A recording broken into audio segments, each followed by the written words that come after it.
أعوذ بالله من الشيطان اللعين الرجيم. بسم الله الرحمن الرحيم.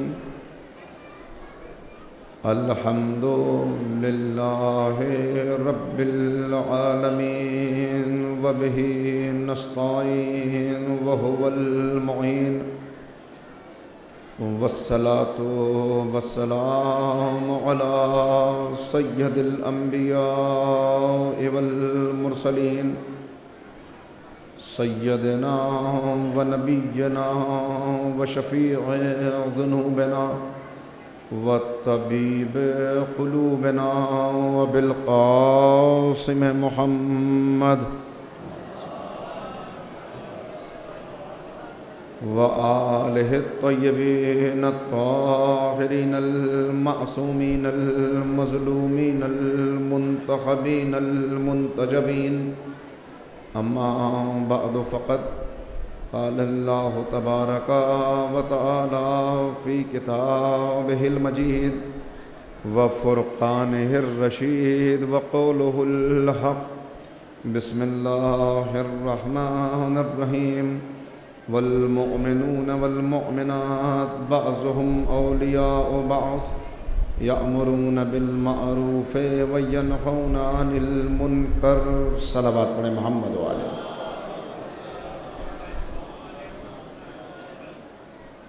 بزرگان محترم و نوجوانان عزیز،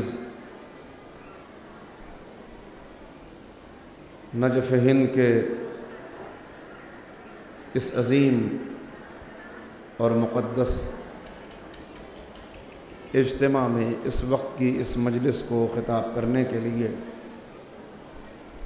میں نے قرآن حکیم کے 9ویں سورہ توبہ کی ایک آیہ کریمہ کا کچھ حصہ آپ کی خدمت میں تلاوت کیا. اس سے پہلے کہ آیہ کریمہ کے ضمن میں گفتگو کا آغاز ہو، میں یہ عرض کر دوں کہ مولائے کائنات اور ائمہ طاہرین علیہم الصلاۃ والسلام سے یہ ہماری محبت ہے کہ جو دوپہر کے اس وقت میں اپنے گھروں کو چھوڑے ہوئے اور باوجود اس کے کہ صبح سے مجالس کا سلسلہ ہے اور آپ تھکے ہوئے ہیں، آپ یہاں پر تشریف فرما ہیں. اور یہ محبت آغاز گفتگو کرنے سے پہلے عرض کر دوں کہ معصومین کیا فرماتے ہیں اس محبت کے بارے میں.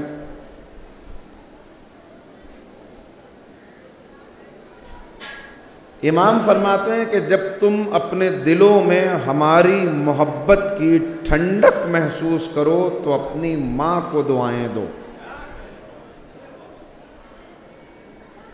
کئی معصومین سے یہ حدیث ہم تک پہنچی ہے، جس کا مفہوم میں نے اس وقت اس لیے نقل کیا کہ آپ ذرا سا آمادہ ہو جائیں اس گفتگو کو سننے کے لیے جو مجھے بیان کرنی ہے. اپنی ماں کو دعائیں دو. جب ہماری محبت کی ٹھنڈک محسوس کرو، یہ عشق اہل بیت، یہ محبت اہل بیت بڑی خوش قسمتی ہے، اور اس بات پر، اس نعمت عظمیٰ پر جتنے شکر کے سجدے ہم کریں وہ کم ہے کہ اللہ نے ہمیں اس محبت سے مالا مال کیا، اللہ نے ہمیں ان ہستیوں کا عشق عطا کیا. معصوم فرماتے ہیں جب ٹھنڈک محسوس کرو ہماری محبت کی تو اپنی ماں کو دعائیں دو. دیکھیے، ابتدا ہی میں پہلے آپ کی توجہات حاصل کرنا چاہتا ہوں. آپ نے یہ دیکھا ہوگا، بارہا ملاحظہ کیا ہوگا کہ جب کبھی محبت کا تذکرہ ہوتا ہے، عشق کی بات ہوتی ہے، تو ٹھنڈک نہیں کہا جاتا بلکہ محبت کو گرمی کہا جاتا ہے، آگ کہا جاتا ہے، آتش کہا جاتا ہے، چنگاری کہا جاتا ہے. آگ کا دریا کہہ دیا غالب نے. مگر امام نے نہیں فرمایا کہ جب ہماری محبت کی گرمی محسوس کرو، جب ہماری محبت کی سوزش محسوس کرو. امام نے کہا جب ہماری محبت کی ٹھنڈک محسوس کرو. یہ عجیب بات ہے. دیکھیں معصوم جب الفاظ کا انتخاب کرتے ہیں تو اس کے پیچھے کوئی نہ کوئی مصلحت ہوتی ہے. لہذا یہ فرمانا امام کا مولا دنیا میں جس نے محبت کو تشبیہ دی، کسی نے آگ کہا، پتنگا کہا، شعلہ کہا، آگ کا دریا کہا، چنگاری کہا، گرمی کہا، مگر امام نے فرمایا ٹھنڈک. مولا دنیا محبت کو گرمی کہتی ہے، آپ محبت کو ٹھنڈک فرما رہے ہیں. عجب نہیں کہ معصوم جواب دیں کہ یہی فرق تو بتانا چاہتے ہیں کہ دنیا کی محبت آگ ہے جس میں عاشق کا دل جلتا ہے، لوگ خوش ہوتے ہیں، مگر ہماری محبت وہ ہے کہ جس میں عاشق کا دل ٹھنڈا ہوتا ہے، لوگ جلتے ہیں. صلوات پڑھے محمد و آل محمد.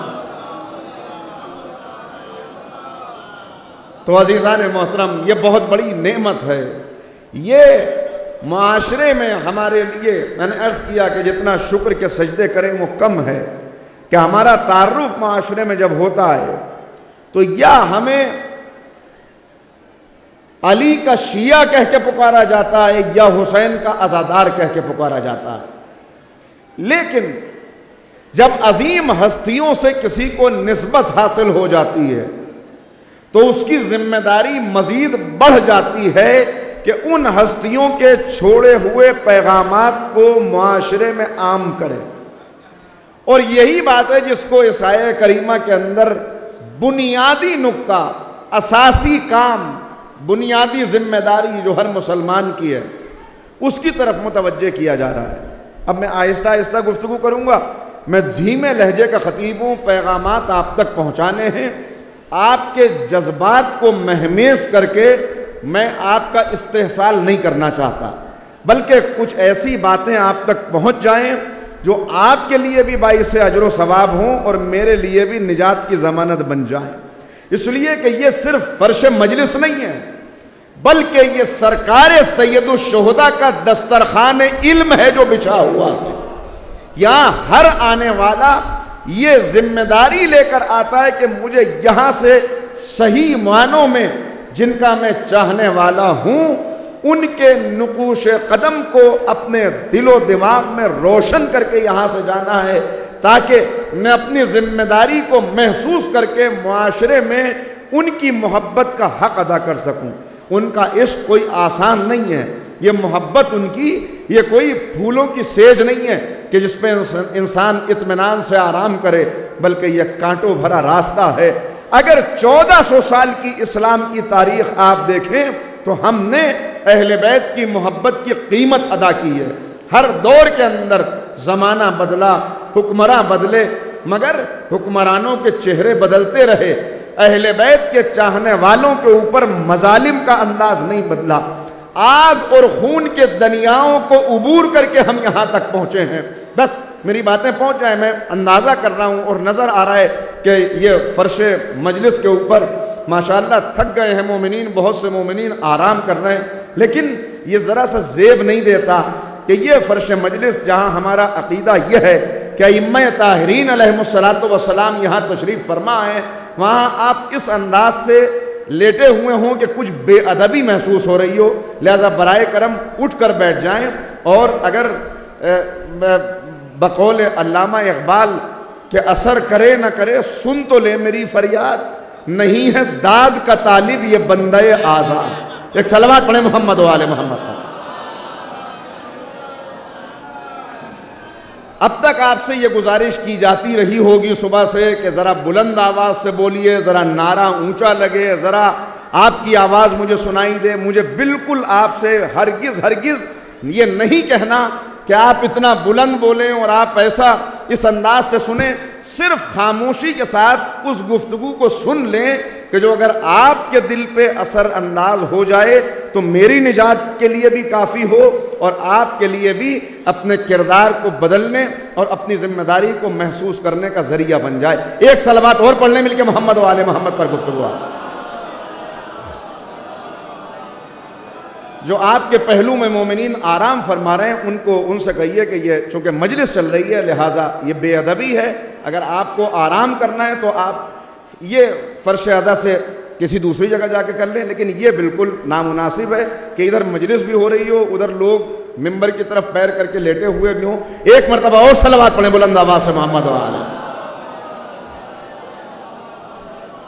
والمؤمنون والمؤمنات بعضهم اولیاء و بعض، بنیادی اور اساسی کام جو ایک مسلمان کا ہے۔ اب میرے بچے سنیں، جو نوجوان جو سامنے تشریف فرمائیں، بنیادی کام کیا ہے اس کی طرف متوجہ کیا جا رہا ہے کہ بنیادی اور اساسی کام یہ ہے کہ مومن مرد اور مومن عورتیں، اب میں نے شروع کی گفتگو، وہ ایک دوسرے کے رفیق ہیں، ایک دوسرے کے دوست ہیں، ایک دوسرے کے سپورٹر ہیں۔ اور کس چیز میں سپورٹر ہیں؟ بعضهم اولیاء و بعض یأمرون بالمعروف وینہون عن المنکر، کہ وہ معاشرے سے برائیوں کو ہٹاتے ہیں، برائیوں کو دور کرتے ہیں اور معاشرے میں اچھائیوں کو پھیلاتے ہیں، نیکیوں کو فروغ دیتے ہیں۔ یعنی اصل کام، بنیادی کام، کلمہ پڑھنے کے بعد پہلی ذمہ داری جو ایک مومن پر عائد ہوتی ہے اس کی طرف متوجہ کیا جا رہا ہے کہ اب تم تک کلمہ پہنچ گیا، اب تم نے کلمہ پڑھ لیا، اسلام قبول کر لیا، تو اب اٹھ کھڑے ہو، معاشرہ سازی کرو، سماج سدھار کرو، پیغام پہنچاؤ لوگوں تک، اس لیے کہ تم معمولی لوگ نہیں ہو، یہ کلمہ ہر ایک کو نصیب نہیں ہوتا، اگر کلمہ مل گیا تو اب اس کے بعد آگے بڑھو۔ ابھی تو انڈیویجول لیول پر بات ہو رہی تھی، والمؤمنون والمؤمنات، اب ذرا آگے بڑھیے، اب بحیثیت امت کے خطاب کیا گیا، کنتم خیر امت اخرجت للناس تأمرون بالمعروف وتنہون عن المنکر، تم بہترین امت ہو، best community in the world, تمہیں بپا کیا گیا ہے، تمہیں نکالا گیا ہے، تمہیں کھڑا کیا گیا ہے، کس لیے؟ کہ تم دوسرے افراد کو جو حلقہ اسلام سے باہر ہیں، دوسری قوموں کو اسلام کی دعوت دو، ان تک اسلام کا پیغام پہنچاؤ۔ دیکھیے بہت توجہ سے سنیے گا، مجھے معلوم ہے جو گفتگو میں کر رہا ہوں وہ تلخ تلخ سی گفتگو ہے اور کڑوی کڑوی باتیں انسان سننا نہیں چاہتا، اس لیے کہ اسے ایسی باتیں پسند ہوتی ہیں کہ جن سے وہ محظوظ ہو کے چلا جائے مگر ذمہ داری کا کوئی بوجھ اس کی گردن پہ نہ آئے۔ اگر باپ بھی بیٹے کو ڈانٹتا ہے تو بیٹے کے ڈانٹنے سے بیٹے کو ڈانٹ پسند نہیں ہے، وہ خوش نہیں ہوتا۔ آپ نے کبھی نہیں دیکھا ہوگا کہ والدین بچوں کی تربیت کر رہے ہوں اور وہ بچے واہ واہ کر رہے ہوں، سبحان اللہ کہہ رہے ہوں کہ کیا کہنا آپ کا، اس لیے کہ اگر ان کی تعریف کریں تو انہیں پسند آتا ہے، لیکن تربیت کے لیے جب انہیں ڈانٹا جاتا ہے تو بیٹا بھی پیر پٹخ کے باہر نکل جاتا ہے، اسے بھی پسند نہیں آتا۔ تو کڑوی کڑوی باتیں پسند کس سے آئیں، بات یہ ہے۔ لیکن میں ایک بات عرض کرتا ہوں اگر میری بات پہنچ جائے، عزیزو آپ نے دیکھا ہوگا ہر صبح سورج نکلتا ہے اور پھر سورج کا سفر شروع ہوتا ہے، آہستہ آہستہ یہ آگے بڑھتا ہے، ظہر کا وقت آتا ہے، عصر کا وقت آتا ہے، مغرب کا وقت آتا ہے، پھر سورج غروب ہو جاتا ہے، اندھیرا چھا جاتا ہے۔ یہی انسان کی زندگی کی کہانی بھی ہے، کسی کی زندگی کا سورج ابھی نکلا ہے، کسی کا ظہر کے وقت تک آ گیا، کسی کا عصر کے وقت تک آ گیا، کسی کا مغرب تک پہنچ گیا اور کسی کی زندگی کا سورج غروب ہو گیا۔ مگر اس سورج کے غروب ہونے اور محشر کی عدالت کا سامنا کرنے سے پہلے ہم سب کے پاس وقت ہے کہ ہم اپنے ضمیر کی عدالت میں ایک ترازو قائم کریں اور اپنے آپ سے سوال کریں کہ اگر ہم اہل بیت کے چاہنے والے ہیں تو ان کی محبت کا حق ہم نے کتنا ادا کیا ہے۔ صلوات پڑھیں محمد و آل محمد۔ اسلام ہم سے تقاضا کیا کرتا ہے، اہل بیت ہم سے چاہتے کیا ہیں؟ معصومین کی اگر آپ سیرت اٹھا کے دیکھیں تو معصومین کی تعریف کرنے والے بہت موجود تھے، دشمن بھی تعریف کر رہے تھے، لیکن جب معصوم پکارتا تھا، جب معصوم آواز دیتا تھا کہ اٹھ کھڑے ہو، تو معصوم کی آواز پر لبیک کہنے والے انگلیوں پر شمار کیے جانے کے لائق رہتے تھے۔ ہر معصوم کی زندگی میں آپ کو یہ شکوہ نظر آئے گا کہ وہ یہ کہتے ہوئے نظر آتے ہیں. ذرا نہج البلاغہ اٹھائیں میرے نوجوان متوجہ ہوں, تھوڑا وقت نکالیں, ذرا دیکھیے کہ مولا نے کیا فرمایا ہے. علی کی چیخیں ہیں, علی کے آنسو ہیں, علی کا گریہ ہے جو نہج البلاغہ میں موجود ہے. مظلومیت امیر المومنین کی صرف یہ نہیں ہے کہ علی مسجد کوفہ میں شہید کر دیے گئے, ان کا مقدس خون بہہ گیا. علی کی سب سے بڑی مظلومیت یہ ہے کہ علی تاریخ میں تنہا ہیں. علی پکارتے ہوئے نظر آتے ہیں, اٹھ کھڑے ہو, مگر اٹھنے والے نہیں ہیں. مولا شکوہ کرتے ہوئے نظر آتے ہیں, تمہیں کیا ہو گیا ہے؟ میں تمہیں آواز دیتا ہوں, میں تمہیں پکارتا ہوں, میں تم سے کہتا ہوں کھڑے ہو جاؤ, مگر کبھی تم کہتے ہو کہ گرمی بہت ہے, کبھی تم کہتے ہو کہ سردی بہت ہے. اور اس کے بعد عجیب فقرہ کہا, اگر میرا بس چلے تو تمہارے 10 دے کر دشمن کا 1 لے لوں, ایکسچینج کر لوں, تمہیں 10 دے دوں, تمہارے دشمن کا 1 لے لوں. مولا اتنی بڑی خطا ہو گئی ہم سے, کیا سبب؟ کہا اس لیے, سبب بھی بتا رہے ہیں کیوں تمہیں بدل لوں, اس لیے کہ وہ جانتے ہیں کہ ان کا قائد باطل پر ہے, پھر بھی وہ اس کی آواز پر لبیک کہتے ہیں.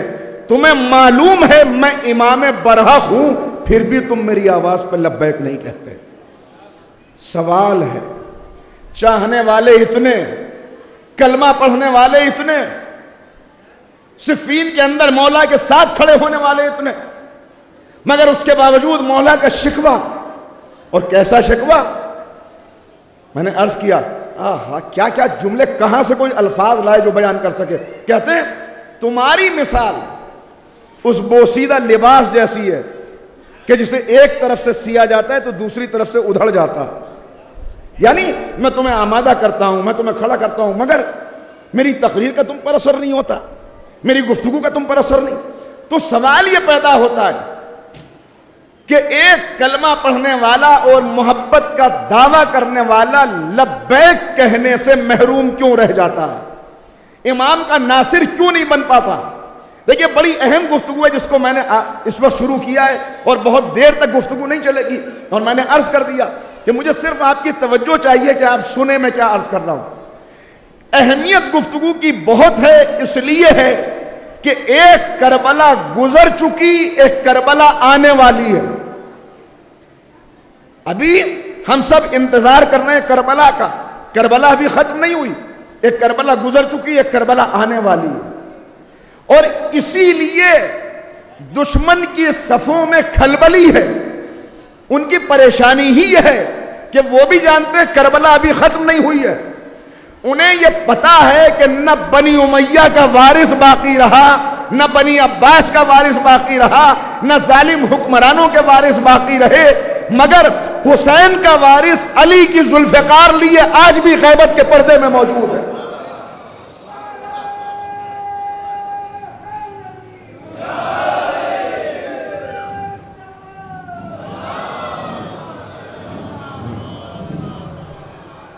تو اب سوال یہ پیدا ہوتا ہے, دیکھیں اب سمجھیں کہ اس جو میں گفتگو آپ کی خدمت میں عرض کر رہا ہوں اس کی اہمیت کیا ہے.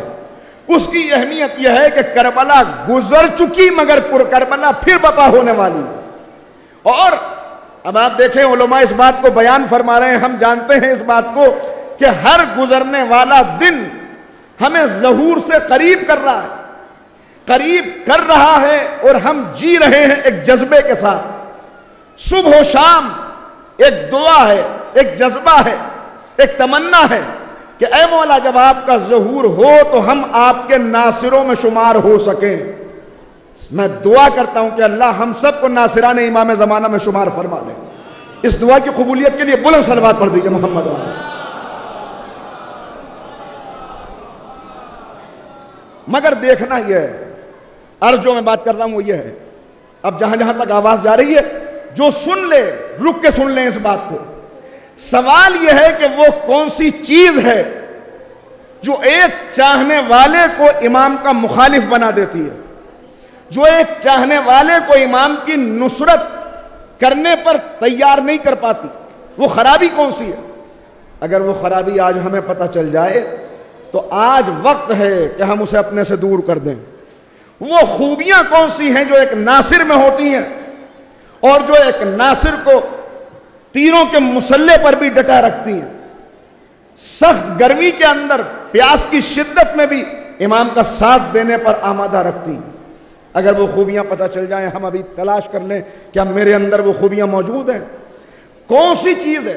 دیکھیں اس لیے کہ روایات بہت ساری ہیں اور واضح الفاظ میں یہ باتیں بیان کی گئی کہ کتنے ایسے لوگ ہوں گے امام کے چاہنے والے جنہوں نے زندگی بھر انتظار کیا ہوگا، دعائیں کی ہوں گی، تمنا کی ہوگی، دعائیں عہد پڑھ کے، دعائیں ندبہ پڑھ کے، الاجل کہہ کے، زانوں پہ ہاتھ مار کے الاجل کہہ کے کہا ہوگا مولا جلدی تشریف لے آئیے۔ لیکن جب امام تشریف لائیں گے تو ان میں سے کتنے لوگ ہوں گے جو تلوار کھینچ کے امام ہی کے خلاف کھڑے ہو جائیں گے۔ انتظار کرنے والے، دعا کرنے والے، محبت کرنے والے، کہنے والے کہ مولا جلدی آئیے، دن رات قصیدہ پڑھ کے یہ اظہار کرنے والے اپنے جذبات کا کہ آپ کے بغیر سنسان ہے، آپ کے بغیر ویرانہ ہے، آپ آ جائیے۔ کیا ہو سکتا ہے کہ وہ مخالف ہو جائیں؟ چاہنے والا مخالف ہو سکتا ہے، تلوار کھینچ کے کھڑا ہو سکتا ہے، ایسا ممکن ہے؟ کیا تاریخ میں کبھی ایسا ہوا ہے؟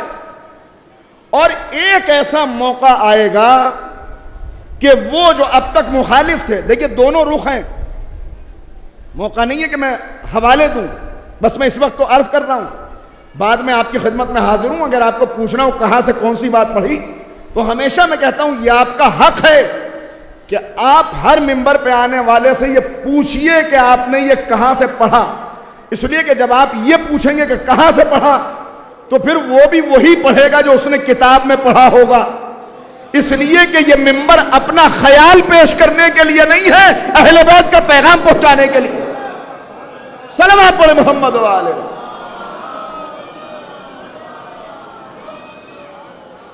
تو اب سوال یہ پیدا ہوتا ہے کہ ایک چاہنے والا مخالف کیسے ہو جاتا ہے، ایک مخالف چاہنے والا کیسے بن جاتا ہے؟ کیونکہ دوسری روایات یہ کہ کتنے مخالفین ہوں گے جو ایک معجزہ جب دیکھیں گے، اب تک امام حجت تمام کر چکے، دعوت دے چکے، بلا چکے، ان سے کہہ چکے کہ دیکھو صحیح انجیل امام نے برآمد کر کے انہیں دکھا دی کہ صحیح انجیل کا نسخہ یہ ہے، ان کو دعوت دے کے بتا دیا کہ جس مہدی کا وعدہ کیا گیا ہے وہ میں ہوں، عدل و انصاف سے جو دنیا کو بھرنے کے لیے آیا ہے وہ میں ہوں، سب ہو چکا، مگر اب تک وہ صف مخالف میں کھڑے ہوئے ہیں۔ لیکن اچانک گویا ایک انقلاب آئے گا، اچانک ایک ایسا واقعہ رونما ہوگا کہ اس کے بعد یہ مخالفین امام کے ساتھ آ جائیں گے توبہ کر کے۔ وہ کیا ہوگا؟ وہ ہوگا چوتھے آسمان سے حضرت عیسیٰ کا آ کر امام کی اقتداء میں نماز ادا کرنا۔ صلوات پڑھ لیجئے نا محمد و آل محمد۔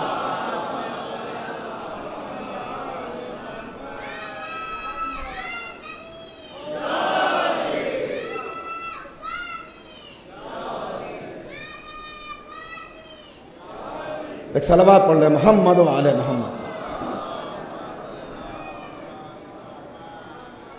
ماشاءاللہ ان بچوں کو ظاہر ہے کہ ہم ہی کو تربیت کرنا ہے، یہ قوم کا مستقبل ہے، ہمارے نوجوان، ہمارے بچے یہ مستقبل کی امید بھی ہیں، امید کا مستقبل بھی ہیں، ان سے بڑی وابستگی ہے۔ لیکن جو بات توجہ اس پہ اگر آپ فرما لیں تو یہ کیسے ہو سکتا ہے؟ تو اس کے بعد یہ واقعہ جب رونما ہوگا تو اب کتنے مخالفین ہوں گے جو کہیں گے کہ اب تک تو ہم سمجھ رہے تھے کہ یہ ہمارے مخالف ہیں، لیکن اب توبہ کر کے امام کی خدمت میں آ جائیں گے۔ تو ایک مخالف چاہنے والا بھی بن سکتا ہے، ایک چاہنے والا مخالف بھی بن سکتا ہے۔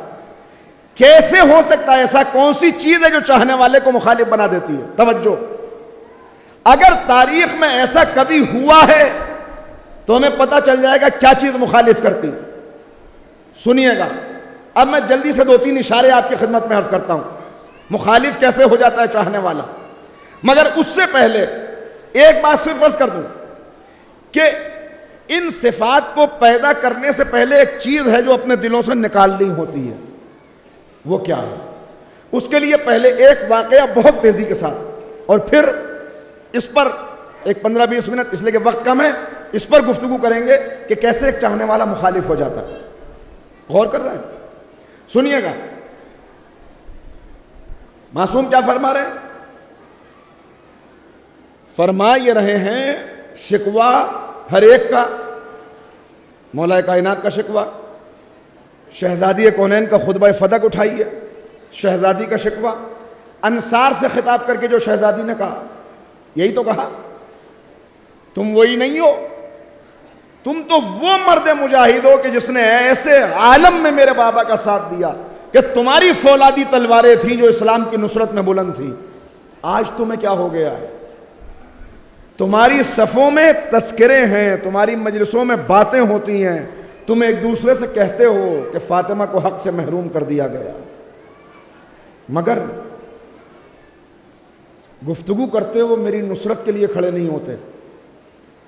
کیوں میری نصرت نہیں کرتے؟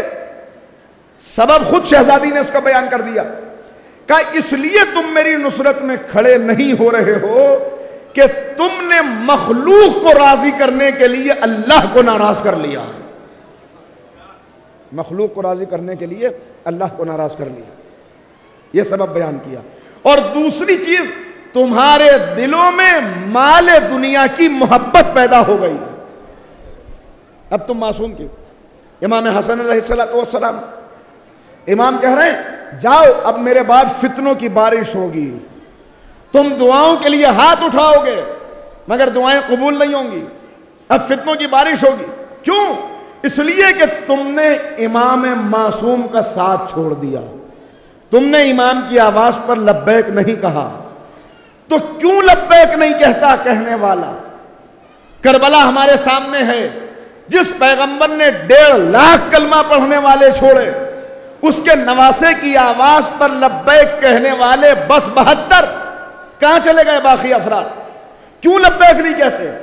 میں اس طرف نہیں جاؤں گا، لیکن ایک دو اشارے دیکھیں۔ تاریخ کا ایک کردار ہے کہ جس نے،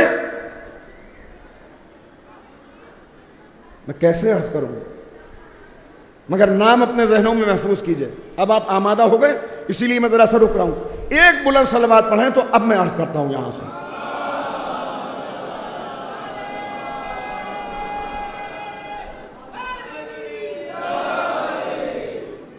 سنیے گا ایک چاہنے والا مخالف کیسے ہو جاتا ہے، کون سی چیز مخالف کر دیتی ہے۔ تاریخ میں سب سے پہلی تلوار جو علی کی حمایت میں بلند ہوئی، مولا کی حمایت میں بلند ہوئی، وہ کس کی تلوار ہے؟ وہ تلوار ہے زبیر کی تلوار، زبیر ابن عوام۔ کون ہے زبیر؟ مولا کائنات کے سگے پھوپھی زاد بھائی۔ نہج البلاغہ میں مولا کا ایک پیغام بھی موجود ہے، زبیر کے نام ایک خط بھیجا اور کہا کہ جا کے کہنا کہ تمہارے ماموزاد نے تم سے یہ کہلایا ہے۔ پہلی تلوار تاریخ میں جو مولا کی حمایت میں نکلی وہ زبیر کی تلوار ہے، اور وقت عجیب تھا، عجیب عالم تھا۔ دیکھیں رشتہ سمجھ لیجئے، مولا کے پھوپھی زاد بھائی ہیں، قریبی ہیں، چاہنے والے ہیں، نازک موقعوں کے اوپر ساتھ دیا ہے۔ ایسا نازک موقع، بڑا عجیب منظر ہے، یہ منظر میں آپ کو دکھانے جا رہا ہوں۔ کس موقع کے اوپر ساتھ دیا؟ موقع بڑا نازک تھا، خانہ سیدہ پر مسلمانوں کا ہجوم تھا، آوازیں بلند تھیں ابوالحسن کو باہر نکال دو ورنہ ہم اس دروازے کو آگ لگا دیں گے۔ اور نبی کی بیٹی فرما رہی تھی کیا اس دروازے کو جلا دو گے جہاں رسول کے ننھے ننھے نواسے رہتے ہیں، جہاں حسن و حسین رہتے ہیں؟ عجیب منظر تھا۔ ایسے موقع کے اوپر میں کیا عرض کروں، عجیب منظر تھا۔ لکھا ہے کہ سب ایک دوسرے کا چہرہ دیکھ رہے تھے، مولا کے چاہنے والے، کیا کریں ایسے موقع کے اوپر؟ اس لیے کہ مولا کی اجازت نہیں ہے۔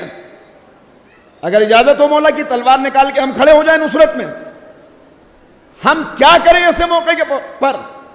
ایسے میں جو اپنے جذبات پہ قابو نہ رکھ سکا اور جس نے کہا جب تک میں زندہ ہوں ممکن نہیں ہے کوئی علی کی طرف نگاہ اٹھا کے دیکھ لے، اور تلوار نکال کے جس نے دشمنوں پہ حملہ کر دیا وہ ہیں زبیر ابن عوام، مولا کے پھوپھی زاد بھائی. حملہ کر دیا دشمنوں پر، گر گئے، ٹھوکر لگی، گرفتار کر لیے گئے، مگر بہرحال نصرت پہ کھڑے ہو گئے. اور موقع کتنا نازک تھا، یہ وہ موقع تھا کہ جس پر دشمنوں کے دل بھی پسیج گئے. میں عرض کروں جب مولا کو گرفتار کر کے لے کے چلے نا، عجیب منظر تھا. گلے میں رسی تھی، کوئی رسی نہیں تھی بلکہ اصل میں چادر کو البیٹ دے کے رسی کی طرح بنایا گیا تھا، اور مولا کو کھینچ کے لے جا رہے تھے. جب لے کے جا رہے تھے وہاں سے ایک یہودی کا گزر ہو رہا تھا. اس نے دیکھا، اس نے کہا ذرا رک جاؤ، ٹھہرو، ابھی آگے نہ بڑھنا. غور سے مولا کے چہرے کو دیکھا، گرفتار کرنے والوں کو دیکھا، اور روتا ہوا مولا کی خدمت میں آیا اور کہا کہ اے علی اپنا ہاتھ بڑھائیے تاکہ میں اسلام قبول کر لوں. مولا نے ہاتھ بڑھایا، اس نے کلمہ پڑھا اور اس کے بعد روتا ہوا آگے بڑھ گیا. جب یہ آگے بڑھا کچھ لوگ آگے بڑھے، اس روکا، کہا اتنا زمانہ گزر گیا، تو نے پیغمبر کے اتنے خطبات سن لیے، اتنی زندگی گزر گئی، علی کے اتنے خطبے سن لیے، ابھی تک کلمہ نہیں پڑھا. آج تو نے ایسا کیا دیکھ لیا کہ اس موقع کے اوپر جب علی گرفتار ہیں، دشمنوں کا حصار ہے، یہ الغار کر چکے ہیں، ہر طرف سے جمع ہیں، گرفتار کر کے لے جا رہے ہیں، تو نے کلمہ پڑھ لیا؟ تو ایک مرتبہ روتے ہوئے اس نے کہا تم نہیں جانتے، میں خیبر میں خود موجود تھا، میں جانتا ہوں کہ یہ وہ بہادر ہے اگر چاہے تو زمین کے طبقوں کو الٹ کے رکھ دے. اور انہیں بھی جانتا ہوں جنہوں نے گرفتار کیا، اگر ایسے لوگوں کے ہاتھوں گرفتار ہو کر بھی یہ چپ ہے، صبر کر رہا ہے، تو بغیر سچے دین کے کوئی اتنا بڑا صبر نہیں کر سکتا. آج پردے ہٹ گئے میری آنکھوں کے آگے سے، آج میں نے پہچان لیا کہ اسی کا دین سچا دین ہے. ایسا نازک موقع ہے. اس نازک موقع کے اوپر میں نے عرض کیا کہ جس نے تلوار نکال کے حملہ کر دیا وہ زبیر. مگر اب کیا آپ کو یقین آئے گا، پہلی تلوار جو مولا کی نصرت میں نکلی وہ بھی زبیر کی تلوار، پہلی تلوار جو مولا کے خلاف نکلی وہ بھی زبیر کی تلوار. رشتہ بھی قریبی ہے، چاہنے والے بھی ہیں، نازک موقعوں کے اوپر ساتھ بھی دیا ہے، گرفتار دیکھ کر ضبط بھی نہیں کر سکے، اور ابھی کچھ زمانہ گزرا ہے کہ مولا کے خلاف تلوار لیے کھڑے ہیں. یہ کیسے ہو سکتا ہے؟ ایک چاہنے والا اس طرح مخالف ہو جائے، یہ کیسے ہو سکتا ہے؟ وہ کون سی چیز ہے جس نے زبیر کو مخالف کر دیا؟ بس اگر اس کے اوپر توجہ کر لی تو میں اپنا جائزہ لوں گا کہیں میرے اندر بھی تو یہی خرابی موجود نہیں ہے. اس لیے کہ یہ وہ خرابی ہے جو ایک چاہنے والے کو امام کا مخالف بنا دیتی ہے. کون سی خرابی؟ کیا ہوا؟ واقعہ مکمل کرتا ہوں، مگر اس سے پہلے ایک بلند صلوات پڑھیں محمد و آل محمد.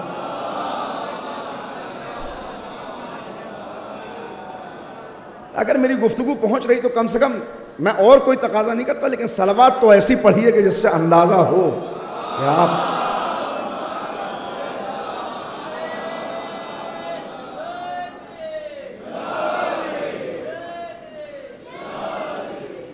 کیسے.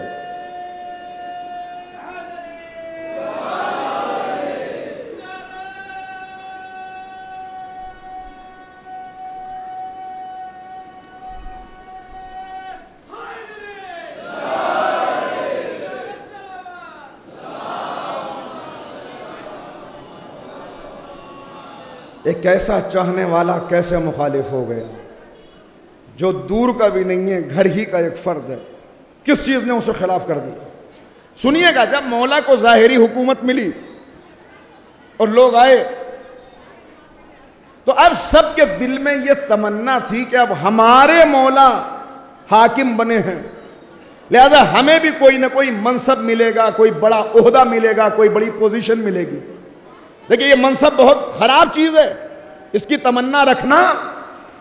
یہ مجلسی مجمع ہے, پورے ہندوستان کی نمائندگی یہاں پہ موجود ہے, لہٰذا یہ عرض کر دوں آپ کی خدمت میں کہ یہ کرسی کا جو جھگڑا ہے, اقتدار کا جو جھگڑا ہے, آج ہماری صفوں میں بھی انتشار ہے.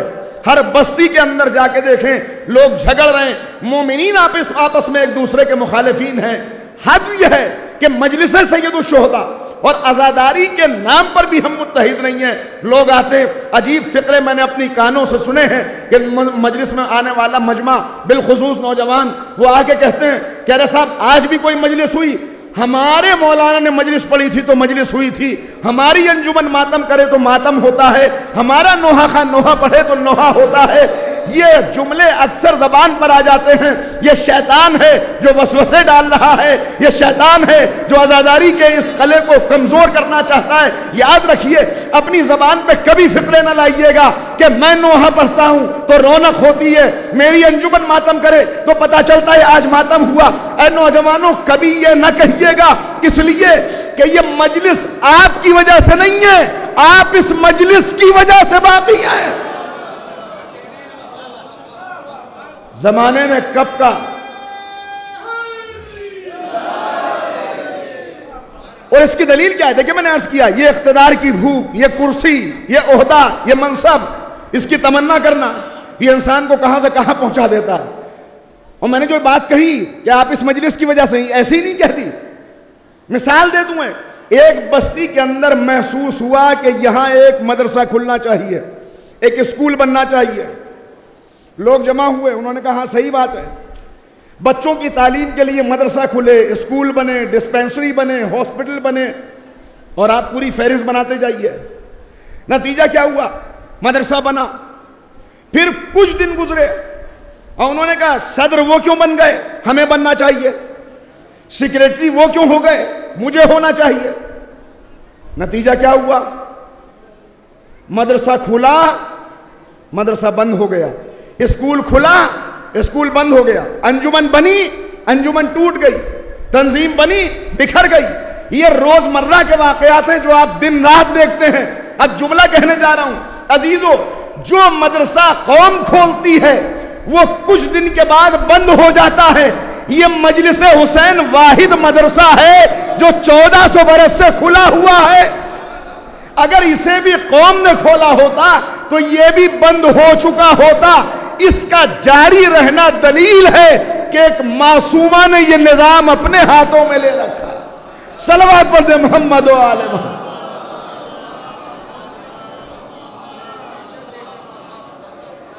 تو اب ہر ایک کو عہدہ چاہیے, ہر ایک کو منصب چاہیے. ہمارے مولا حاکم بنے ہیں, لہذا ایک بھیڑ ہے کہ جس کے دل میں یہ تمنا ہے کہ ہمیں بھی کچھ ملے گا.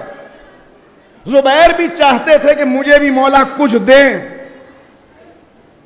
ایک دن مولا نے زبیر کو بلایا. بہت توجہ سے سنیے گا, میں بہت اطمینان سے پڑھ رہا ہوں, مقصد یہ صرف کہ پہنچ جائے بات. زبیر کو بلایا, کہا اے زبیر, میں نے تمہیں فلاں جگہ کا گورنر بنایا ہے, جاؤ گھر والوں سے رخصت ہو لو, سامان سفر تیار کر لو, تقرری کے کاغذات بناتا ہوں, آنا, کاغذات لینا, جانا, اور دیکھو وہاں جا کر نظام عدل قائم کرنا. والمؤمنون والمؤمنات, مومن مرد اور مومن عورتیں, ذمہ داری ان کی کیا ہے؟ معاشرہ بنائے. معاشرہ کب بنے گا؟ اسلام جو معاشرہ بنانا چاہتا ہے اس کی بنیاد عدل ہے, عدل کی بنیاد پر ہو. کہا کہ عدل کی بنیاد پر حکومت کرنا. کہا جی مولا. چلے گئے, واپس آئے. جب واپس آئے مولا نے تقرری کے کاغذات دیے, کہا جاؤ زبیر. جانے لگے تو زبان سے ایک جملہ نکلا, توجہ کیجئے گا. کہا مولا, آپ نے جو رشتہ داری کا خیال کیا, میں یہ احسان کبھی بھولوں گا نہیں. اتنا سننا تھا, آگے بڑھ کے مولا نے ہاتھ پکڑ لیا. زبیر واپس آؤ. تم یہ سمجھتے ہو کہ میں نے تمہیں اس لیے گورنر بنایا کہ تم میرے رشتہ دار ہو؟ تم میرے بھائی ہو، میں تمہیں اہل سمجھتا تھا، میں تمہیں اس لائق سمجھتا تھا، اس لیے تمہیں گورنر بنایا تھا، مگر یہ جملہ کہہ کے تم نے ثابت کر دیا کہ تم علی کے گورنر بننے کے اہل نہیں ہو، اس لیے کہ تم نے رشتہ داری کا حوالہ دیا۔ یاد رکھو تمہارا جھکاؤ ہمیشہ رشتہ داروں کی طرف رہے گا۔ جو کرسی عدل پر بیٹھ کر اپنا جھکاؤ رشتہ داروں کی طرف رکھے وہ کبھی عدل قائم نہیں کر سکتا، اور جو عدل قائم نہ کرے وہ دنیا کا حاکم ہو سکتا ہے، علی کا گورنر نہیں ہو سکتا۔ صلوات پڑھتے محمد و آل محمد۔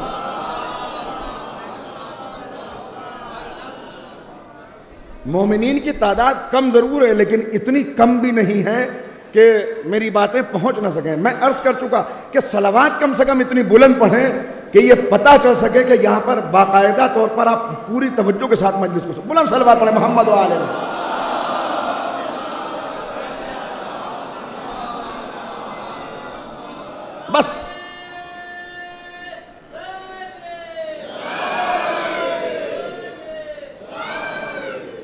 بس بہت جلدی کے ساتھ میں آگے روانہ ہوں۔ یعنی کس چیز نے مخالف کر دیا؟ یہی چیز، یہی بات۔ یہاں سے نکل تو گئے، لیکن اب وہی تلوار جو علی کی نصرت میں نکلی تھی، اب وہی تلوار مولا کی مخالفت میں جنگ جمل میں نظر آئی۔ غور کیا آپ نے؟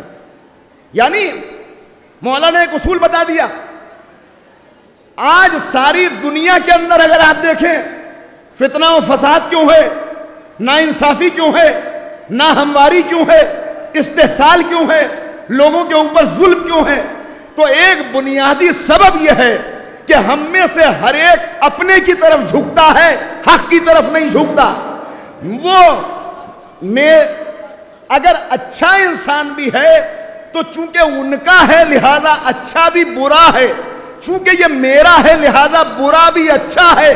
یاد رکھیے جب تک معیار یہ رہے گا ہم کسی کے بھی چاہنے والے ہو سکتے ہیں مگر مولا کے مطلوب شیعہ نہیں ہو سکتے، اس لیے کہ وہاں معیار یہ ہے کہ حق کہنا، زبان وہ جو حق بولے، تمہارا ہے یا غیر ہے۔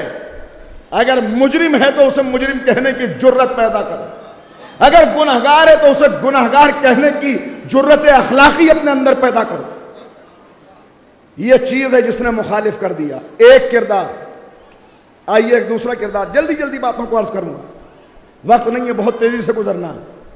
اور ایک بات اور عرض کر دوں، دیکھیے دنیا کے بنائے ہوئے معیارات کو ہمیں نہیں دیکھنا، دنیا کے معیار کیا ہیں۔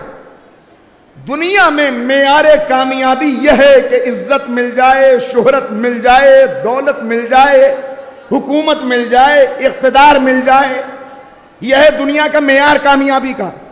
دولت ہے تو کامیاب ہے، اقتدار ہے تو کامیاب ہے، کرسی ہے تو کامیاب ہے، حکومت ہے تو کامیاب ہے، یہی معیار ہے کہ نہیں ہے؟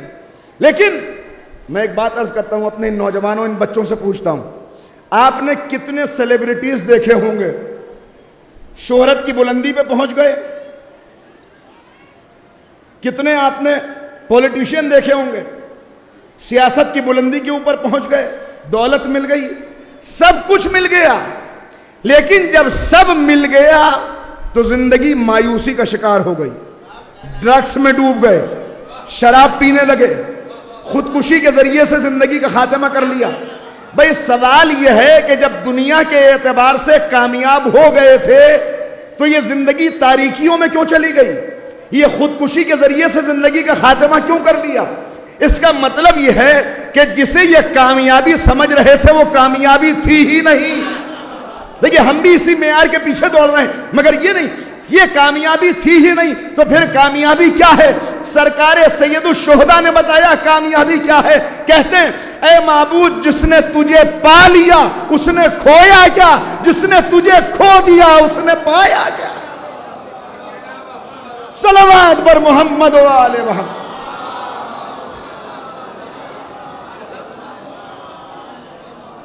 اور حقیقت یہی ہے، حقیقت یہی ہے، تاریخ میں کتنے کردار آئے اور چلے گئے، کربلا کے بعد سے لے کر اب تک دیکھیں تاریخ میں نہ جانے کتنے 72 پیدا ہوئے ہوں گے، کتنی نسلیں اب تک آئیں اور چلی گئیں.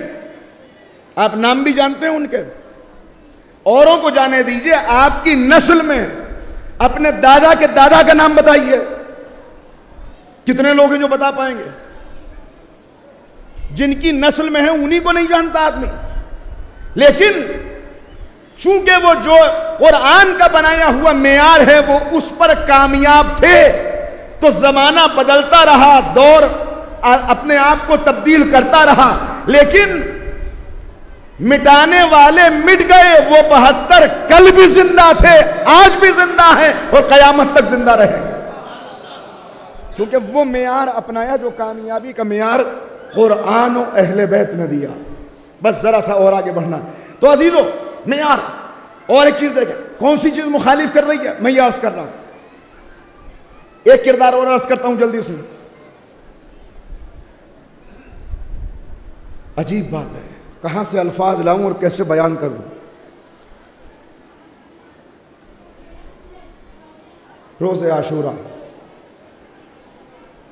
کتنے ایسے لوگ ہیں جن کو امام نے بلایا ہے. کربلا میں جن کو بلایا گیا، کسی کا انتظار کیا گیا، کسی کو خط لکھا گیا، کسی کو بلایا گیا. ادھر امام کا قافلہ چل رہا ہے اور امام کے قافلے کے ساتھ ایک چھوٹا سا قافلہ اور چل رہا ہے. اس قافلے کا سردار ہر مرتبہ اپنے غلاموں کو یہ تاکید کرتا ہے، دیکھو حسین سے سامنا نہ ہو جائے، ایسی جگہ پہ خیمے بپا کرنا کہ وہ ہمیں دیکھ نہ سکیں. لیکن ایک جگہ میدانی علاقہ آ گیا، دونوں آمنے سامنے، دسترخوان بچھا ہوا ہے. یہ سردار قبیلہ دسترخوان پہ اپنی زوجہ کے ساتھ بیٹھا ہے، ابھی لقمہ توڑا ہے، لقمہ منہ تک پہنچا ہے، ابھی منہ میں رکھا بھی نہیں ہے کہ غلام نے آ کے اطلاع دی کہ دروازے پہ ایک جوان کھڑا ہوا ہے جو ہو بہو شبیہ رسول ہے. وہ کہتے ہیں کہ ان کے بابا نے آپ کو یاد کیا ہے. لقمہ چھوٹ گیا ہاتھ سے. جانتے ہیں یہ تاریخ کا کون کردار ہے؟ یہ وہ دیکھیں مخالف اپنا کیسے ہو جاتا ہے، اپنا مخالف کیسے ہو جاتا ہے. یہ تاریخ کا وہ کردار ہے. ابھی یہ پہلا دن ہے حسین سے ملاقات کا، لیکن پہلے دن کیا گفتگو ہوئی وہ بعد میں عرض کروں گا. سنیے گا ذرا سا آگے.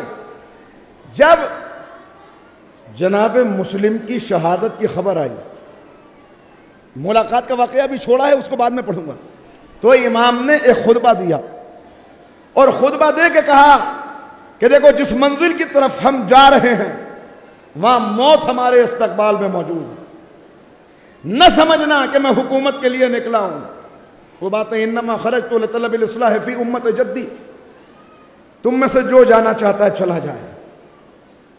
اس وقت ایک شخص کھڑا ہوا اور اس نے اٹھ کے کہا، حسین یہ شب عاشور نہیں ہے، ابھی بہت پہلے. آقا آپ جانے کے لیے کہہ رہے ہیں؟ اگر میرے جسم کو قینچی سے کاٹ کاٹ کے جدا کیا جائے اور جسم سے روح نکل جائے، پھر مجھے زندگی ملے اور پھر اسی طرح مجھے شہید کیا جائے اور 70 مرتبہ مجھے اتنی ہی اذیتناک شہادت نصیب ہو اور میرے 70 مرتبہ جان دینے سے آپ کا اکبر بچ جائے، تو میرے لیے اس سے بڑی کوئی سعادت نہیں ہے. یہ کہنے والا کون ہے؟ یہ وہی ہے جو اپنے غلاموں سے کہہ رہا تھا ایسی جگہ خیمے وپا کرنا کہ حسین سے سامنا نہ ہو. تاریخ نے اس کا نام لکھا زہیر ابن قین. میں جلدی سرچ کر رہا ہوں اس لیے کہ مجھے ایک اور کردار پہ لا کے گفتگو کو روکنا. لقمہ چھوٹ گیا ہاتھ سے، چہرے کا رنگ زرد ہو گیا. زوجہ غور سے چہرہ دیکھ رہی، کہا زہیر میں نے تجھے آج تک اتنا پریشان نہیں دیکھا. کہا وہی ہوا جس کا ڈر تھا، میں جس بات سے بچ رہا تھا وہی ہوئی. بس زوجہ نے ایک جملہ کہا، زہیر فاطمہ کا لال بلا رہا ہے اور تم سننا بھی نہیں چاہتے کہ وہ کیا کہہ رہے ہیں. یہ ایک جملہ تھا جس نے گویا دل کے اوپر سے ساری گرد و غبار کو صاف کر دیا. تم ٹھیک کہتی ہے، مجھے جانا چاہیے۔ اسی وقت گھوڑے پر سوار ہوئے، امام کی خدمت میں آئے۔ عجیب منظر ہے، پہنچے تو امام خود استقبال کے لیے موجود تھے۔ آگے بڑھے، کم ایسے منظر آپ کو نظر آئیں گے۔ اس طرح زہیر کے ہاتھ کو اس طرح پکڑا، یہ فقرہ ہے تاریخ کا، کہ انگلیوں میں ڈال کر اپنے ہاتھ، اپنے سینے سے ہاتھ لگائے ہوئے امام ایک جگہ پہ لے کے آئے۔ کہا زہیر بیٹھ جاؤ، بیٹھ گئے زہیر۔ کہا زہیر تمہیں ایک واقعہ یاد دلانا ہے۔ اے زہیر، ایک دن تم اسی جگہ بیٹھے ہوئے تھے، جہاں میں بیٹھا ہوں وہاں کوئی اور بیٹھا تھا، سورج ڈوب رہا تھا، ایک بہت بڑی جنگ فتح کر کے پلٹے تھے، تمہارے سامنے دولت کا ڈھیر لگا ہوا تھا، تم اپنے زور بازو کا بڑا ناز کر رہے تھے کہ آج میں نے کیا جنگ کی، آج میں نے کس طرح میدان مارا۔ کبھی اس دولت کو دیکھتے تھے، کبھی اپنے بازوؤں کو دیکھتے تھے۔ اس وقت میری جگہ پہ جو شخص بیٹھا تھا اس نے تم سے کچھ کہا تھا۔ مولا مجھے کچھ یاد نہیں ہے۔ کہ زہیر یاد کرو، یہی جگہ، ڈوبتا ہوا سورج، یہی منظر، تم یہیں۔ ہاں مولا یاد آ گیا، مولا یاد آ گیا، آذربائیجان کی جنگ تھی جو میں نے فتح کی تھی، میرے سامنے مال غنیمت کا ڈھیر لگا تھا، میں یہی بیٹھا تھا جہاں آپ بیٹھے ہیں، وہاں سلمان فارسی بیٹھے ہوئے تھے۔ مولا مجھے سب کچھ یاد آ گیا، میں اس دن بڑا ناز کر رہا تھا کہ میں نے بہت بڑی جنگ فتح کی۔ اس دن سلمان نے مجھ سے کہا تھا زہیر یہ بھی کوئی جنگ ہے، ایک ایسی جنگ ہوگی کہ جس کی گونج قیامت تک باقی رہے گی۔ اس دن ایک اللہ والا تمہیں پکارے گا، تمہیں نصرت کے لیے بلائے گا، زہیر چوک نہ جانا، خطا نہ کرنا، ساری زندگی پچھتاؤ گے۔ یہ کہہ کے کھڑے ہوئے، قدموں میں گر گئے، مولا مجھے سب یاد آ گیا، مولا سب یاد آ گیا، بس اتنی اجازت دیجئے اپنی اس جوگا سے رخصت ہو کے آ جاؤں۔ تیزی سے گھوڑا دوڑاتے ہوئے آئے، ایک مرتبہ آواز دی غلاموں کو، خیمے اٹھاؤ، سامان سمیٹو، سفر ختم ہو گیا۔ زوجہ کے پاس آئے، کہا اے مومنہ اب تو واپس پلٹ جا، اب تو یہاں سے چلی جا، یہ مال تیرے لیے بہت ہے، دیکھ میں نے اپنی منزل طے کر لی ہے، مجھے اپنا رستہ نظر آ گیا ہے۔ ایک مرتبہ جو یہ اجلت دیکھی تو آنکھوں میں آنسو آ گئے۔ مومنہ نے کہا زہیر بڑی جلدی میں ہو، بہت تیزی میں ہو، ذرا رک جاؤ، ذرا بیٹھو زہیر۔ اور اس کے بعد ایک عجیب فقرہ کہا زہیر جنت کا راستہ تجھے میں نے دکھایا ہے، اور جب جنت مل گئی تو مجھے کو چھوڑ دینا چاہتا ہے، مجھے کو اپنے سے جدا کر دینا چاہتا ہے۔ زہیر نے رو کے کہا اے مومنہ میں تجھے الگ نہیں کر رہا، مگر بات یہ ہے یہ فوج بڑی بے حیا ہے، کہیں ایسا نہ ہو کل جب میں قتل ہو جاؤں تو میری شہادت کے بعد کوئی تیرے سر سے چادر چھین لے، مجھے یہ منظور نہ ہوگا۔ اتنا سننا تھا۔ مومنہ نے کہا زہیر تم حسین کی خدمت میں پہنچ جاؤ، مجھے زینب کی کنیزی میں دے دو، مگر میں واپس نہیں جاؤں گی، میں جدا نہیں ہوں گی۔ عجیب منظر میں نے عرض کیا، دیکھیں یہ کل تک مخالف تھا، جب شیعیان علی کی فہرست بنتی تھی تو زہیر کا نام نہیں آتا تھا، جب مخالفین علی کی فہرست بنتی تھی زہیر کا نام آتا تھا۔ لیکن یہ کون سی چیز ہے؟ یہ چونکہ صرف ایک پردہ پڑا ہوا تھا آنکھوں کے اوپر، لیکن کردار پاکیزہ تھا، تیار تھا، لہذا مولا نے راستہ دکھایا، پردہ ہٹ گیا، گرد و غبار چھٹ گیا، تیار ہو گئے۔ سنیے یہ حکمت ہے امام کی، یہ نظر ہے امام کی۔ دیکھیے عجیب بات ہے، بس ختم کر رہا ہوں گفتگو کو۔ آج ہم کہاں پر آ گئے، ہمیں اپنے اوپر غور کرنا ہے، ہم کیسے چاہنے والے ہیں، ہم کیسے عاشق ہیں۔ یہ اہل بیت کا عشق ہے۔ دیکھیے عشق بھی الگ الگ طرح کے ہوتے ہیں۔ میری گفتگو آخری مرحلے میں آ گئی۔ دنیا کا عشق انسان کو رسوا کرتا ہے، اہل بیت کا عشق انسان کو عزت دیتا ہے۔ تاریخ دھند پر آ جاتی ہے، گرد پڑ جاتی ہے، لیکن تاریخ میں چمکتا ہوا ستارہ بن کے باقی رہتا ہے، جس سے اہل بیت کا عشق مل جائے۔ اور دنیا کا عشق کرنے والے اگر دو ہوں اور معشوق ایک ہو تو دونوں ایک دوسرے کے حریف بن جاتے ہیں، ایک دوسرے کے دشمن ہو جاتے ہیں، اور ایک دوسرے سے آپ نے جملے سنے ہوں گے، میں تمہارا منہ توڑ دوں گا، میں تمہیں یہ سزا دوں گا، خبردار جو اس طرف نگاہ اٹھا کے دیکھا۔ تو دنیا کا عشق دو عاشقوں کو آپس میں لڑاتا ہے، اہل بیت کا عشق دو عاشقوں کا رشتہ آپس میں جوڑتا ہے، آپس میں مضبوط کرتا ہے۔ لہذا اگر صف ازا پہ آنے کے بعد بھی آپس میں اختلاف ہے، اگر اہل بیت کا دعوی عشق کرنے کے بعد بھی آپس میں جھگڑا ہے، تو غور کرنا ہوگا کہ عشق اہل بیت ملا بھی ہے یا ابھی ہم سمجھ رہے ہیں ملا اور ہمیں ملا نہیں ہے۔ عزیزو سنیے گا، بڑا پچھتاتا ہے وہ انسان جس سے یہ موقع نکل جائے۔ بس آخری بات، حسین گئے، یہ مولا کا اپنا انتخاب تھا، کہیں خود گئے،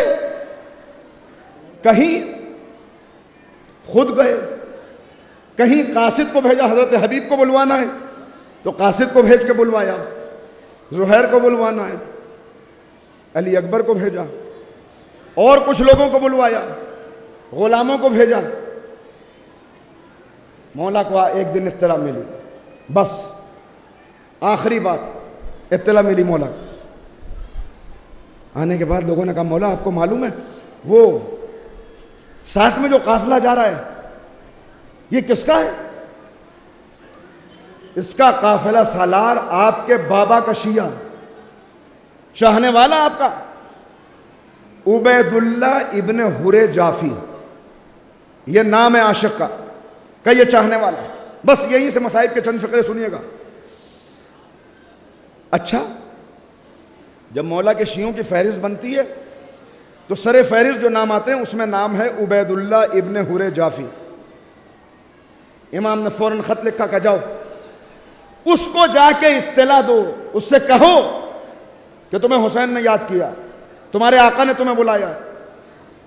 دیکھیں امام کے سامنے تو روز اول ہی سے محضر شہادت موجود ہے، امام جانتے ہیں کون آئے گا کون نہیں آئے گا۔ جب جناب قاسم نے سوال کیا کہ کیا میرا نام نہیں ہے فہرست شہداء میں، تو امام نے کہا اے میرے لال تمہارا سوال کیا ہے، کل تو فہرست شہداء میں تمہارے بھائی علی اصغر کا نام بھی موجود ہے، لیکن یہ ہمارے لیے نمونے تھے، یہ ہمارے لیے مثالیں تھیں، چونکہ کربلا کو قیامت تک کے لیے مثال بننا تھا، لہذا امام نے ساری مثالیں جمع کر دیں۔ دیکھو دعویٰ کرنا اور ہے، واقعی میں جان دینے کا جذبہ رکھنا اور۔ عبید اللہ ابن حر جافی خط لکھا، جاؤ بلاؤ۔ غلام پہنچا، آقا نے طلب کیا، عبید اللہ نہیں آئے، پھر بھیجا اور اب ایک جملہ اور کہلایا، کہا اتنا کہہ دینا کہ حسین کے ساتھ حسین کی بہنیں بھی ہیں، علی کی بیٹیاں بھی ہیں۔ گیا جانے والا، عبید اللہ کو پیغام دیا، عبید اللہ نہیں آئے۔ تیسری مرتبہ امام بنفس نفیس تشریف لے گئے۔ بس آخری بات دیکھیں، میں نے شروع میں عرض کر دیا کون سی چیزیں جو روک دیتی ہے نصرت سے، اگر وہ ہمارے سامنے واضح ہو، اگر اسے ہم پہچان جائیں تو آج ہم اپنا محاسبہ کر سکتے ہیں۔ ابھی ہمارے پاس وقت ہے کہ اگر کوئی خرابی ہے تو دور کر لیں اپنے کردار سے۔ پہنچ گئے، امام خود جیسے ہی امام کو دیکھا برہنہ پا دوڑتا ہوا عبید اللہ ابن حر جافی نکلا، کہا مولا آئیے تشریف لائیے۔ صدر مقام پہ لا کے بٹھایا، مولا یہاں تشریف رکھیے، خود ہاتھوں کو جوڑ کے کھڑا ہو گیا۔ امام نے کہا عبید اللہ ہمارا پیغام ملا؟ کہا جی مولا۔ غلام نے تمہیں بتایا ہم نرغے آدھا میں گھر چکے ہیں؟ کہا جی مولا۔ کہا عبید اللہ پھر کیا ارادہ ہے؟ عبید اللہ اندر گیا، جب واپس آیا تو ایک تلوار لے کے آئے، وہ تلوار لا کے امام کے قدموں میں رکھ دی۔ کہا مولا یہ تلوار آپ کی نظر کرتا ہوں، قبول کر لیجئے۔ باہر بہترین گھوڑا موجود ہے، مولا یہ تلوار لے لیجئے، یہ گھوڑا لے لیجئے، مگر میں مدد نہیں کر سکتا مولا، میں نہیں آ سکتا۔ کھڑے ہوئے امام، جانے لگے، نہیں چاہیے تیری تلوار، نہیں چاہیے یہ گھوڑا۔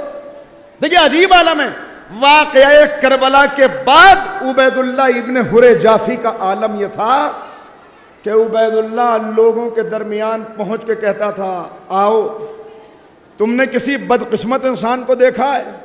اگر دنیا کے سب سے بدقسمت انسان کو دیکھنا ہو تو مجھے دیکھو، میرے دروازے پہ جنت کا سردار خود آیا تھا، جنت خود دستک دے رہی تھی اور اپنے بالوں کو نوچ کے اور اپنے گریبان کو پھاڑ کے کہتا تھا کہ آؤ میں تمہیں بتاتا ہوں، میں نے حسین کو بہت مرتبہ دیکھا ہے، لیکن اس دن جس حسین کو میں نے دیکھا تھا میں وہ چہرہ کبھی بھول نہیں سکتا کہ میں نے اس سے پہلے بھی حسین کو دیکھا، لیکن اتنا خوبصورت حسین جو اس دن میرے سامنے موجود تھا، ایسا نور، ایسی جلالت، ایسی عظمت میں نے اس سے پہلے نہیں دیکھی، مگر میں بدقسمت ہوں، میرا مولا آیا اور میں نے ساتھ نہیں دیا۔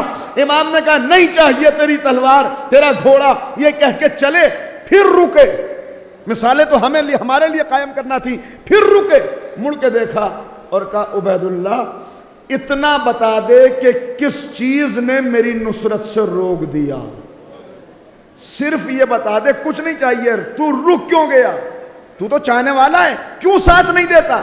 بس ایک مرتبہ سر جھکا کے کہا اے مولا اس معاشرے میں میری ایک عزت ہے، میری ایک عزت ہے، آپ کے ساتھ آنے میں رسوائی کا خطرہ ہے، میں رسوائی برداشت نہیں کر سکتا۔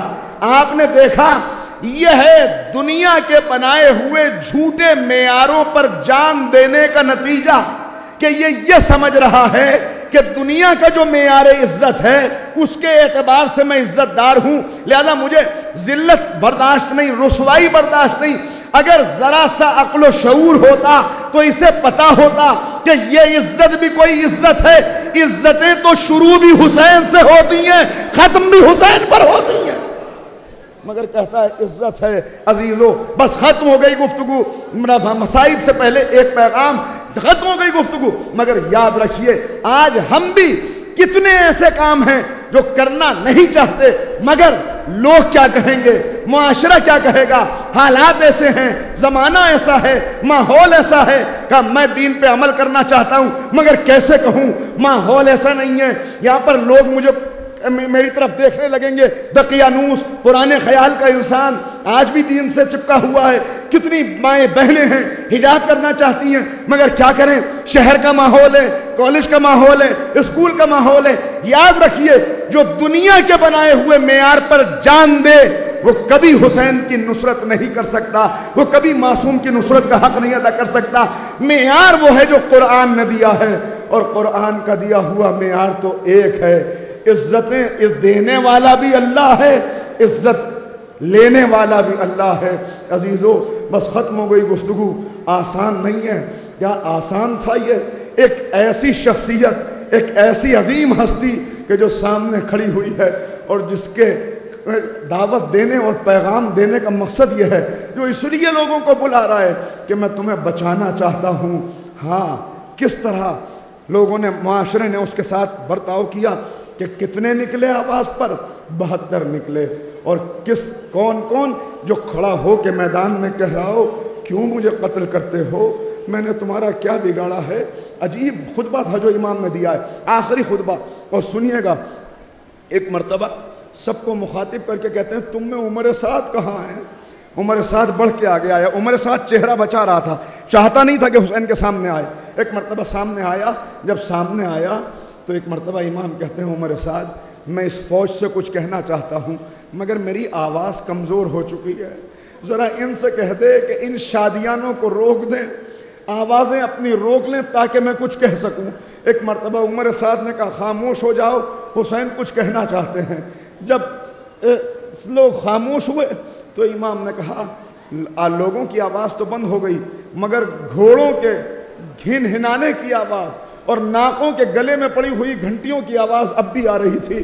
امام نے کہا ذرا ان جانوروں سے کہ اپنی آواز بند کر لیں۔ عمر سعد نے کہا یہ میرے بس کی بات نہیں ہے۔ بس ایک مرتبہ فرزند زہرا نے میدان کربلا میں معجزہ دکھایا، امام نے اپنی انگلی کو اٹھایا، جس طرف انگلی گھماتے جاتے تھے ناکے گردنوں کو تھام لیتے تھے، گھوڑے تھام کے کھڑے ہو جاتے تھے۔ میدان کربلا میں سناٹا چھا گیا، اور اس کے بعد امام نے پوچھنا شروع کیا کیوں میرے مخالف کھڑے ہوئے؟ عجیب فقرہ کہا، تم کیسے لوگ ہو؟ تم نے اپنے دوستوں کو قتل کرنے کے لیے دشمنوں کے ساتھ ہاتھ ملا لیا ہے، یعنی کیسے بے شعور ہو، تمہیں پتہ ہی نہیں کہ تم کیا کر رہے ہو۔ اور اس کے بعد امام نے خطبہ دیا، خطبہ تمام ہوا، ادھر تو خطبہ تمام ہوا، ادھر ایک شخص نکل کے آیا جس کا نام، عجیب بات ہے، جس کا نام تاریخ نے ہرثمہ لکھا۔ ہرثمہ یہ پہلی مرتبہ آ کے امام کو پہچانا، اور پہچاننے کے بعد کہتا ہے، عجیب فقرے ہیں، کہنے لگا آقا میں نے اب آپ کو پہچان لیا۔ کہ کہاں سے آ رہا ہے؟ یزید کی فوج سے نکل کر۔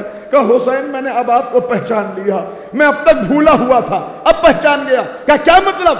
کہا کل میں آپ کے بابا کا سپاہی تھا، میں صفین میں آپ کے بابا کا ساتھی تھا۔ کس کا ساتھی تھا؟ کل علی کا ساتھی۔ آج کہاں کھڑا ہوا ہے؟ یزید کی فوج میں۔ کہا جب صفین سے واپسی ہو رہی تھی تو ایک سرزمین پہ آپ کے بابا رکے، ایک درخت کے نیچے انہوں نے نماز ادا کی، اور اس کے بعد ان پہ گریہ طاری ہو گیا، وہ رونے لگے، مٹی کو اٹھا کے سونگتے جاتے تھے اور روتے جاتے تھے، سونگتے جاتے تھے اور روتے جاتے تھے۔ کہ اتنا روئے کہ ان کی ریش مبارک آنسوؤں سے بھیگ گئی، ہم سب پریشان ہو گئے۔ ایک مرتبہ کا مولا رونے کا سبب کیا ہے؟ تو امام نے کہا اس درخت کو پہچان لو، اس میدان کو پہچان لو، ارے یہی وہ جگہ ہے کہ جہاں اللہ والوں کا خون بہایا جائے گا، جہاں میرے حسین کو قتل کیا جائے گا۔ اے مولا میں اب تک بھولا ہوا تھا مگر اب میں پہچان گیا، یہی وہ درخت ہے، یہی وہ دن ہے، یہی وہ زمین ہے۔ اے مولا اب میں آپ کا جنگ نہیں کر سکتا، آپ کے مخالف نہیں رہ سکتا۔ امام نے کہا پھر کیا ارادہ ہے؟ کہا مولا بات یہ ہے کہ میں آپ کا ساتھ بھی نہیں دے سکتا، اس لیے کہ گھر پہ میری ایک بیٹی ہے جو میرا انتظار کر رہی ہے۔ بس جیسے ہی حسین نے سنا گھر پہ ایک بیٹی ہے، امام نے کہا جلدی نکل جا، میدان سے اتنا دور چلا جا کہ میری آواز استغاثہ تیرے کانوں میں نہ آئے، اپنی بیٹی کے پاس چلا جا، جب بیٹی سے ملے تو کہنا حسین نے سلام کہا ہے۔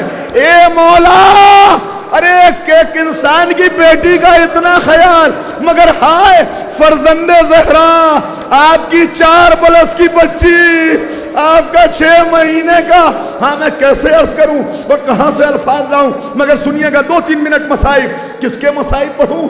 سنیے، جب بات وہیں سے شروع کی تو ایک روایت پڑھتا ہوں اور ختم گفتگو، عجیب روایت ہے، چھٹے امام سے روایت ہے۔ امام فرماتے ہیں کہ جب رجعت کا زمانہ ہوگا، رسول اللہ کا دربار لگا ہوا ہوگا، اس وقت رسول کے سامنے فریادی اپنی فریاد لے کر آ رہے ہوں گے، اچانک آواز آئے گی سب ہٹ جائیں، سب ہٹ جائیں، ایک بی بی اپنا مقدمہ لے کر آ رہی ہے۔ کہ اس وقت ایک بی بی داخل ہوں گی، رسول کے سامنے آئے گی، جن کی گود میں ایک بچے کا لاشا ہوگا، ایک ننھی سی لاش ہوگی، اور وہ بی بی چھٹے امام کی روایت ہے، شیخ عباس قمی کا حوالہ ہے، وہ بی بی آ کے کہیں گی یا رسول اللہ فریاد، میں انصاف چاہتی ہوں۔ ایک مرتبہ پیغمبر تڑپ جائیں گے اور تڑپ کے کہیں گے اے خدیجہ یہ تمہاری گود میں کس کا بچہ ہے؟ تو خدیجہ تڑپ کے کہیں گی یہ میری فاطمہ کا محسن ہے، میں انصاف چاہتی ہوں، کیا میں نے اس لیے اس دین پہ اپنا سب کچھ قربان کیا کہ میری فاطمہ اس کا پہلو شکستہ ہوا، اس کا بچہ شہید ہوا؟ یہ سن کے رسول رونے لگیں گے اور اس کے بعد فرمائیں گے اگر یہ فاطمہ کا محسن ہے تو فاطمہ خود کیوں نہیں لے کے آئی، فاطمہ نے اپنی فریاد خود کیوں نہیں پیش کی؟ ارے اتنا سننا ہوگا کہ ایک مرتبہ خدیجہ چیخ کے روئیں گی اور کہیں گی فاطمہ کی گود خالی نہیں ہے، اس میں بھی ایک ننھا سا بچہ۔ ارے کون؟ رباب کے دل کا ٹکڑا، کربلا کا ننھا مجاہد جس نے مسکرا کے پوری فوج کو رولا دیا۔ ہاں بڑی خصوصیت ہے جناب علی اصغر کی شہادت کی، مصائب پڑھنے کا تو وقت نہیں بچا، 2 جملے سن لیجئے۔ ایک خصوصیت تو یہ ہے کہ حسین نے کربلا میں کسی کی قبر نہیں بنائی، لیکن نہ جانے یہ موتی حسین کو کتنا پیارا تھا کہ چاہا اسے کربلا کی خاک میں چھپا دے. ہاں زادارو، ذوالفقار سے ایک ننھی سی قبر کھودی، اصغر کو قبر میں اتارا. آپ میں کتنے لوگوں نے تشییع جنازہ میں حصہ لیا ہوگا؟ جب میت قبر میں اتار دی جاتی ہے تو اوپر سے کچھ تختے رکھ دیے جاتے ہیں. یہ تختے کیوں رکھتے ہیں؟ تاکہ مٹی براہ راست جسم پہ نہ پڑے. حسین نے اصغر کو قبر میں تو لٹا دیا، مگر جب کربلا کی خاک اٹھائی تو کبھی کربلا کی گرم خاک کو دیکھا، کبھی گلابی رخساروں کو دیکھا.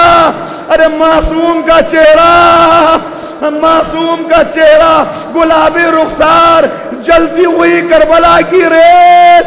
اس کے بعد کہا اصغر مجھے معاف کر دینا، یہ کربلا ہے مدینہ نہیں. یہ کہہ کے مٹی ڈالنا شروع کی. مگر بس ختم ہوئی مجلس عزیزو. لیکن آج آپ جب جائیں گے، اللہ سب کو زیارات سے مشرف فرمائے. آنکھوں میں آنسو ہیں، آمین کہیے.